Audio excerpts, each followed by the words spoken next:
right, we welcome you back to another episode of Bengals Nation. Let's hear it at the Kroger OTR Eatery.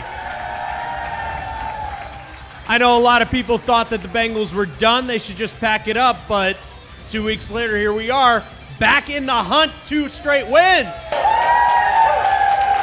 Let's hear all about it from our guys, DJ and Mike.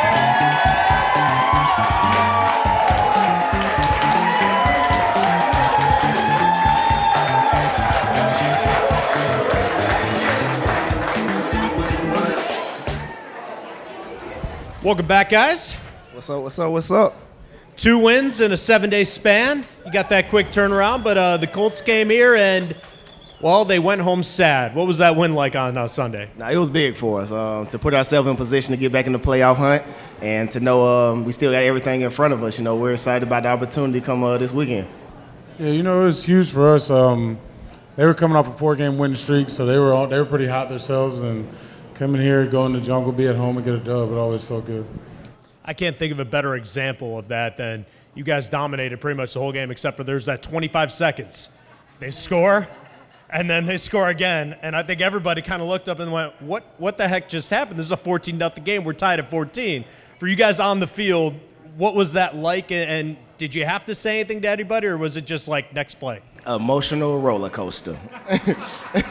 They scored 2 touchdowns in 30 seconds. That definitely kind of gives you the wide eye, but, it's the NFL, and it's not going to be easy, and we were able to close it out totally. What's crazy is we had just talked about it the night before, like in our team meeting.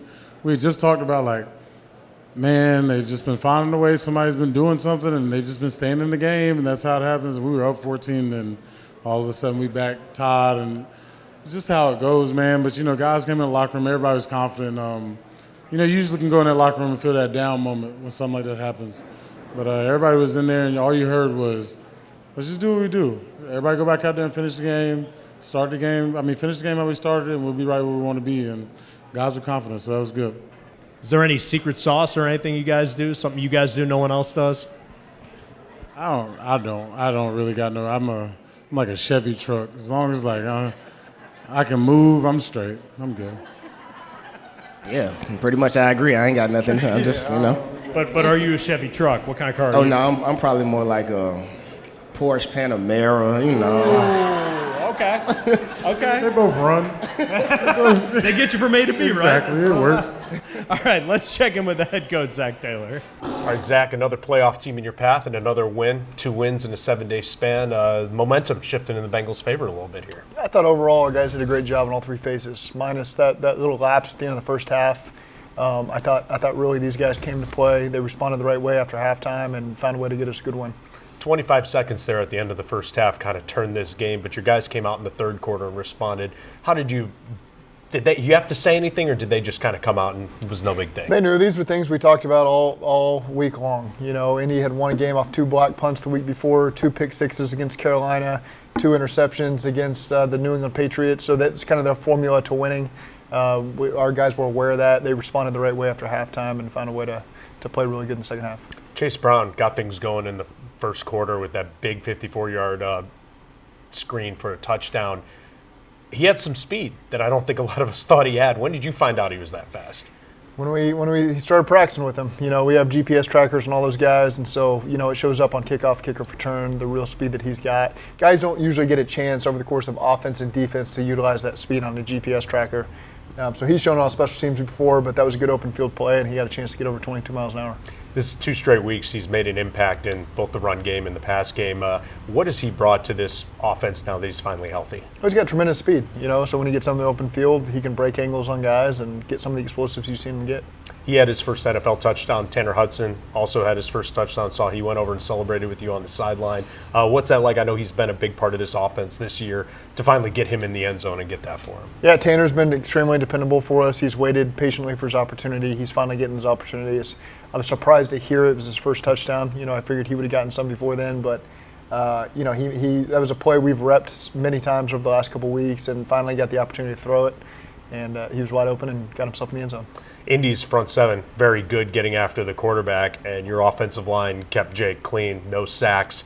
Last 2 weeks, they've done fairly well in keeping him clean. They've done a great job, and really that front 4 from Indy is a monstrous front 4. They've done a great job. Really, they got more than that, but done a great job, but our guys have responded to these challenges over and over again. We've got a lot of faith in our offensive line.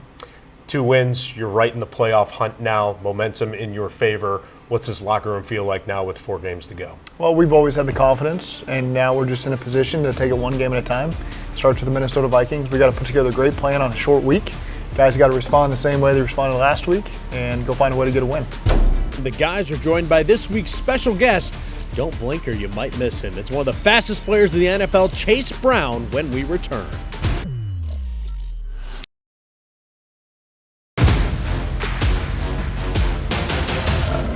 Who they? We want to welcome y'all to another episode of Getting Defensive, man. I'm your host, Mike Hill, and this your host, DJ Reader. Yo. And today we got a real special guest, man. Has really came on the scene on the offensive side of the ball. Y'all give a loud, strong welcome, who they, to Chase Brown.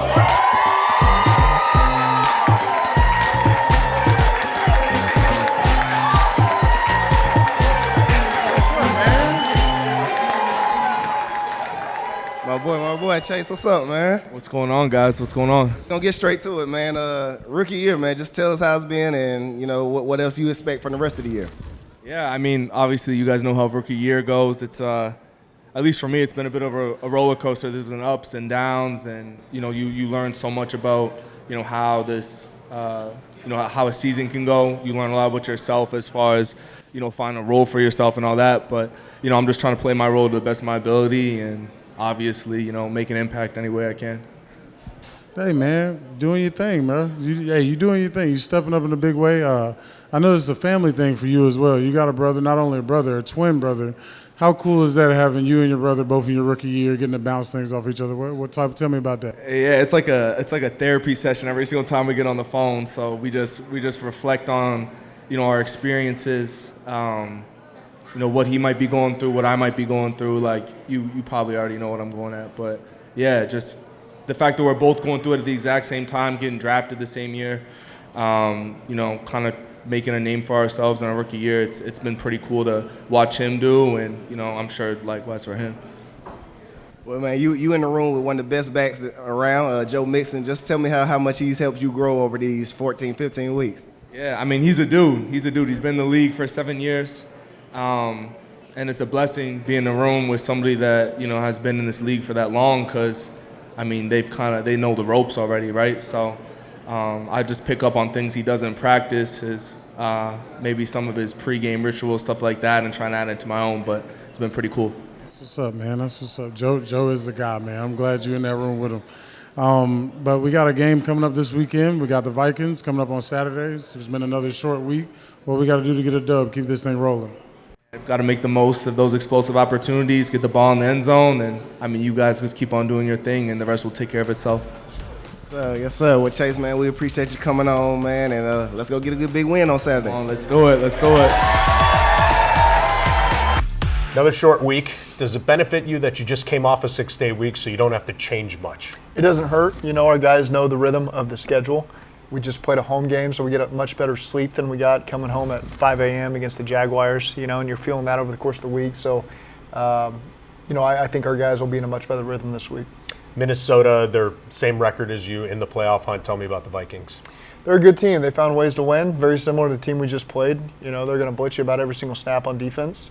Offensively, you know, they're kind of going through a quarterback situation, which is why this is a critical home game. Our crowd gets a chance to really affect a quarterback situation that's a little bit in flux. I don't know who they'll start. And so we really depend on our crowd to help us this week. When you're going up against a team that you don't know who's going to start and they don't know who's going to start, how do you scout for a team like that? Because if they haven't made a decision, you can't really pinpoint who's going to be. You just look at the offense. You know, the offense really remains relatively unchanged. You know, both those guys are athletic enough to make plays with their feet.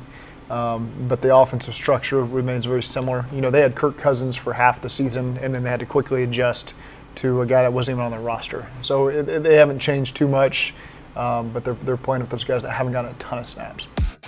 Bengaltizers, sponsored by Sensoy. Welcome to another edition of Bengaltizers. I am Josh Sneed here with David Fulcher. I am upset because last week I missed out on the pork tenderloin. But Sam from Sinsoy has made up for it this week because we are having dessert tonight. Yes, no appetizers tonight. We've got a maple bundt cake. Wow. With this miso salty caramel on top. Wow. So something great for the holiday. I think it would be really good on Christmas. That umami, tangy, saltiness, you should check it out. I am 1,000% going to check it out. Is this another one you can get from Kroger's? This is all Kroger, baby. All Kroger brand, huh? So when people think of the word soy, they typically don't think of sweet. How else can you incorporate soy into desserts? Well, I think something especially like miso just elevates flavor. It just adds the extra levels. So if you're doing a sweet, you can even put it in the cake. You can put it in your, you can put a little salt on your strawberries, the soy sauce salt. So there's really fun ways to mix it up. Our products are really made to do that. So the saying that, it's so good you can slap your mama? Yeah. Is this another slap your mama? This is just another one slapping everybody's mama. All this right. is really good, man. Right about now is where I'm like putting down my first bite, like, thanks, Sam, but we're not putting this I'm just one going down, to let man. you talk while we finish this. But Well, I'm glad y'all we need got to to check do it. this out. Not an appetizer, but definitely a sweet treat that you can check out. It's warm. It's going to fill your belly.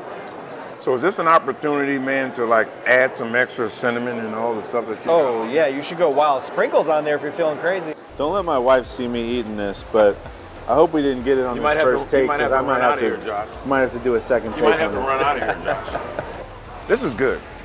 We'll see you next time on Bengaltizers.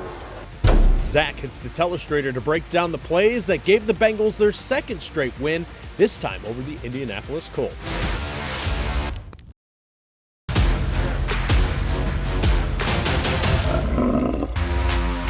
Coach Taylor's Breakdown, sponsored by Wendy's. Here's a couple of plays from last week's win against the Colts. The first one is the very first play of the game. You can see Trey Hendrickson matched up on the left tackle, doing a great job driving him right into Minshew's lap. You're going to see BJ Hill fold off of a DJ here. And to get a sack on the first play of the game, get him into a get back on track situation is awesome. So again, great rush up front. Great job by, you can see DJ here picking the guard so BJ can come underneath. You're seeing Trey just win his one-on-one right there. So again, that pocket collapses and great team effort there by the defense. And then you look, we got a 14-0 lead here, and you're going to see DJ Ivey coming in at corner here. We had a couple times where he had to pop in the game there, and whether they're working a double move or the receiver's just working a release, DJ does a great job staying in phase, staying on his low hip, and being able to go contest that ball down the field. So I thought DJ stepped up and made some key plays for us on special teams and defense yesterday. That was really good to see from the young rookie. Great job there breaking up that pass. And then another defensive play here. You're going to see just overall in the run game against this defensive front, our guys do a great job. You can see Mike Hilton filling in there, trying to get involved in the run game here. So again, the D tackles, it's hard. When you're starting defensive tackle, DJ Reader's knocking the center back like this, there's nowhere to go with the running back. You see Cam Sample jumping in, Pratt folding over the top. There's just nowhere to go, and I thought our run defense yesterday was outstanding by those guys over there on that side of the ball. And then you're going to see later in the game, this is the interception by B.J. Hill. So we're just playing quarters coverage. They're going to run 4 verticals, okay, and try to run these comebacks on the outside. So we got it well defended and great rush. You can see, I'll show you from the end zone copy, just Trey Hendrickson winning a one-on-one over here against the left tackle, doing a great job. He gets the holding call. He hits the quarterback. Sam Hubbard, 94, does a great job deflecting the ball. And then B.J. Hill, outstanding athleticism here to turn the corner, just like he's running the hoop drills we do in practice, and make that pick. So awesome job there by the defense, and great coverage and great rush there by the front forward. Great play there. Big part of the game. This is a screen. This is going to be Chase Brown's first NFL touchdown here. So, again, last week we handed him the ball in this play twice for explosive runs where he hit it out the back door against Jacksonville. This week we just tried to complement it with a screen pass going the other direction. The key block here, a guy that we were very concerned about, was their nickel. Their nickel is a great player. He's very similar to Mike Hilton in terms of sniffing out these screens. You're going to see Ted Karras right there just getting a little piece of him. And you're going to watch Cordell Volson here lead all the way into the end zone. Irv trying to get in phase, and Chase makes that last guy miss. Over 22 miles on a GPS. It was the second fastest time by an NFL player this season when Chase Brown hit this mark right here. So, again, great job. You're going to see Ted just getting one hand right here to knock the nickel off the track is huge. You're going to see Cordell leading. You're going to see Kappa trying to get involved. great placement on the ball and good acceleration there and setting a guy up in the open field and scoring right there by Chase Brown. So good stuff to get us up 7-0. And then another key screen we had, again, same reason I told you, 23. We do not want Kenny Moore involved in the screens as best we can, so we're trying to timely motion across, come back with Charlie to hold the nickel on the other side. And again, they panic drop out of here, so once they see us clear run here with these backers and DBs, you're going to see them panic drop and get a lot of depth. That makes it a little easier to hit some of these screens on them. Mixon does a great job. Linemen do a great job out in space. Mixon breaks a ton of tackles on this play for an explosive play that led us down there to our second touchdown of the game. So really good stuff all around there by the offensive line and the backs. This is Tanner Hudson's first career NFL touchdown. So you're going to see we're just running a little choice route by our tight end, number 87, Tanner Hudson. TB's job is the eliminator route, eliminate the first guy inside. You can see they're playing a box defense here. So we're trying to pry open that box with a through route with the eliminator. Tanner does a great job winning with leverage and getting into the touchdown. So that was a great way to counter in the third quarter. They'd stolen some momentum going in the half, and we did a great job coming out and responding. Great protection up front, good accuracy there by Jake Browning, and a play we've carried for a couple weeks now and got Tanner Hudson in the end zone. And then another play we had is kind of a play we got to on the sidelines over the course of the game based on how these corners are playing. It's just an inside release go route. We don't practice this a lot, hence why the ball is almost the sidelines and T's trying to locate it. He does a great job down the field locating it. Probably the first time we've thrown one of those in several months. And we dialed it up in the game. It was wide open, and we did a great job just finding a way to connect. You can see Jonah Williams here really doing a great job straining over here on Quidey Pay. They had some good rushers, and our offensive linemen did an excellent job yesterday. So that was a huge explosive play for us that we really needed at that point in the game. Zac is back to give his keys to another victory to keep the Bengals in the playoff hunt. This is my glory.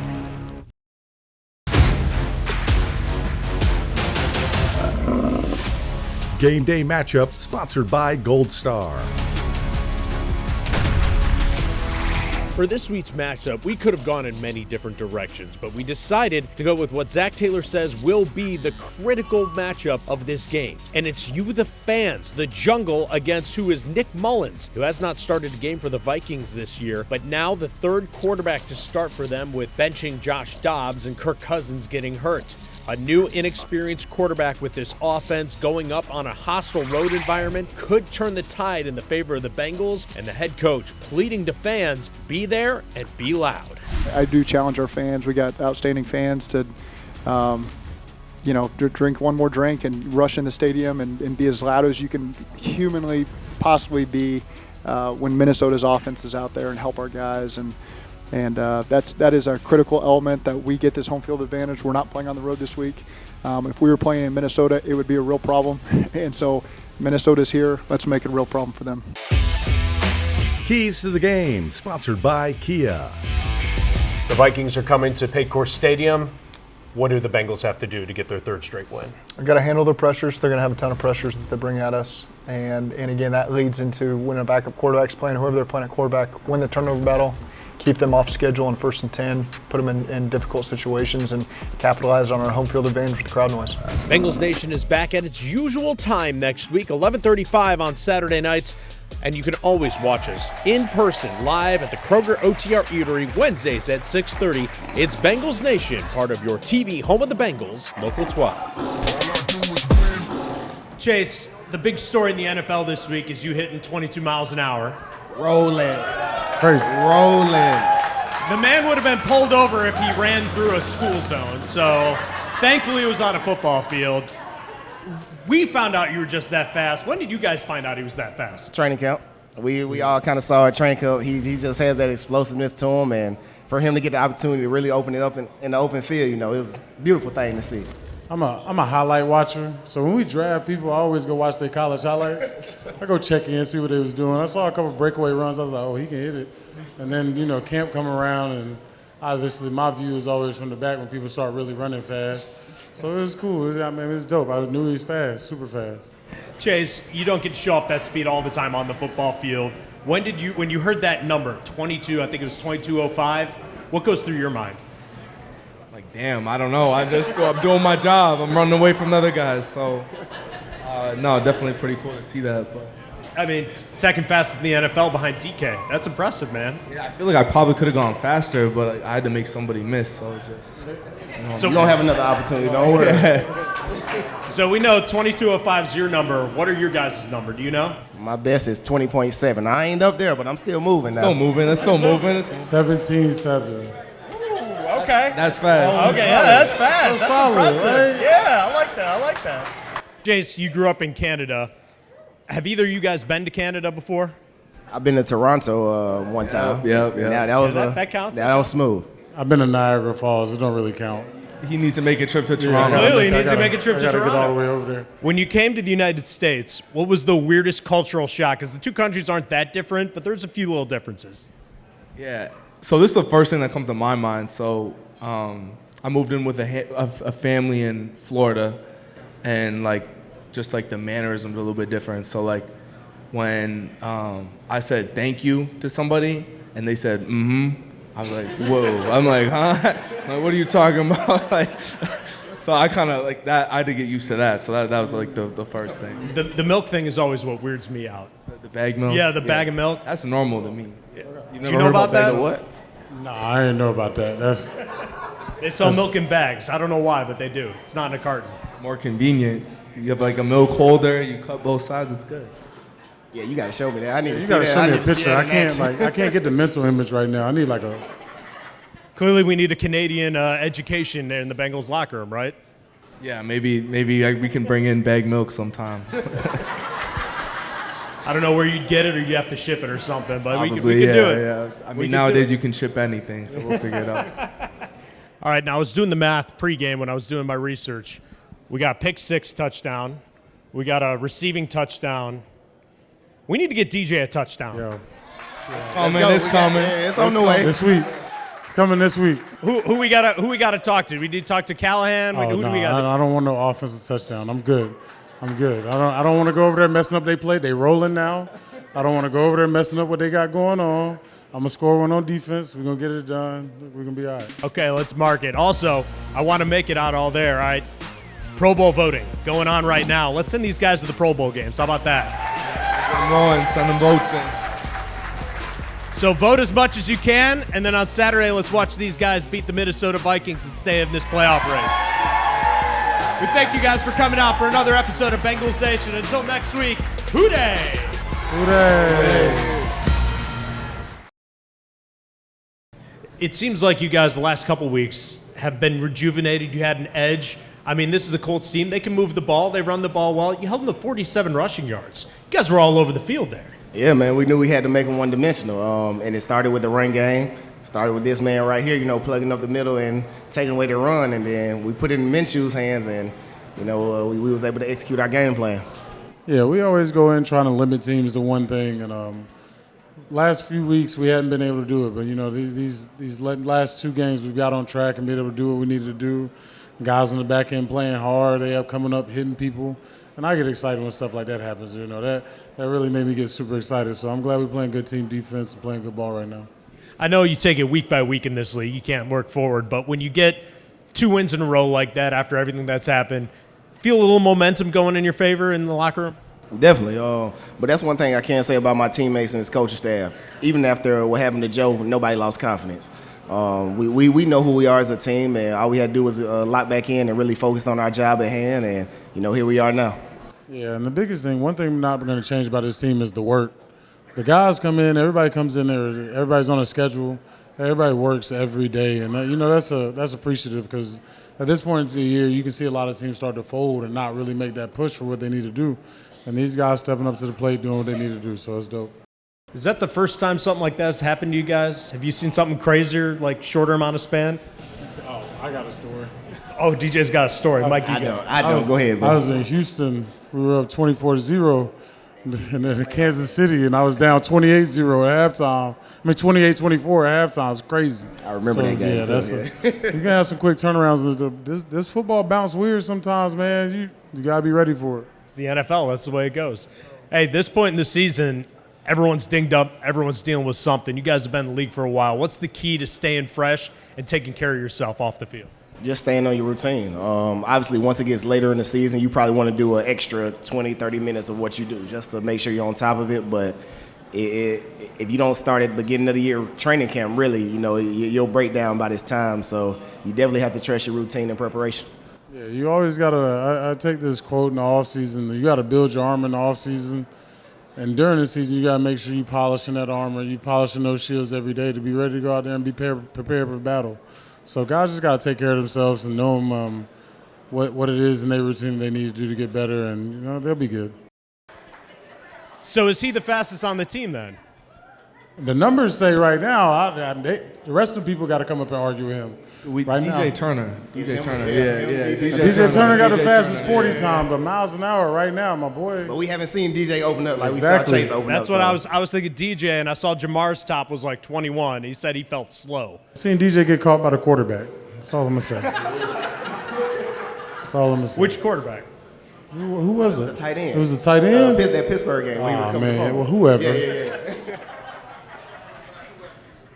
Let's go back to your touchdown run. You guys were on the sidelines. When did you know he was gone? And take me through your reactions on that. As soon as I saw the open space, once Karras sealed that block for him to hit the edge, I knew it was a touchdown after that. So big play.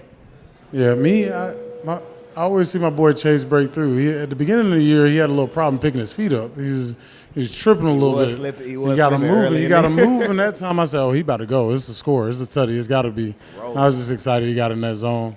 And what does that do for you guys on the defense? You're sitting on the sideline. It's early in the game, but you get that electric charge, and all of a sudden, big play, you're up. That's big, man. Explosive. They give energy on both sides of the ball. So for him to do that, especially a rookie, finally getting some touches he deserves, that was big.